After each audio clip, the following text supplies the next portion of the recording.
उत्कर्ष कार्यपत्रिका 57 पृष्ठ संख्या हूँ 79। आस तले थिबा तापमात्रा सारणीटी को पढ़ा आउ सूचना आधार रे उत्तर लिखा। सेल्सियस रे सब देइछि तापमात्रा क्रमिक नंबर 1 रु 10 जाए। आम ओडिशार प्रमुख स्थानर नाम जमती भुवनेश्वर, कटक, बालेश्वर इत्यादि सब देकी पारादीप इत्यादि दिखाई।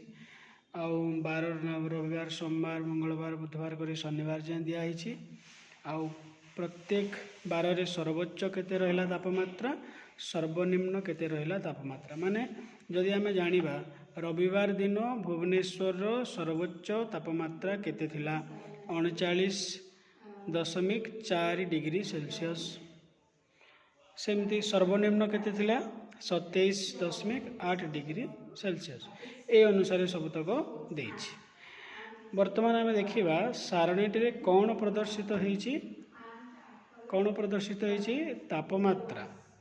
ओडिशार प्रमुख स्थानर तापमात्रा सब प्रदर्शन होईछि। तापमात्रा केउथिरे प्रकाशित होईछि सेल्सियस रे। सारणी रे केउ सब सूचना दियाइछि, केउ सब सूचना दियाइछि तापमात्रा रो सर्वोच्च केते, सर्वनिम्न केते, प्रमुख स्थान नाम कोन ए सब दियाइछि। रविवार दिन भुवनेश्वर और कोरापुट तापमात्रा कौन देखुच। रविवार दिन देखीदबा भुवनेश्वर सर्वोच्च हूँ 39.4, सर्वनिम्न 27.8 आउ कोरापुट हूँ 35.5 आउ सर्वनिम्न हूँ 22 डिग्री सेल्सियस। तेणुक यही अनुसार बाकी सबतक प्रश्न उत्तर करके देखे।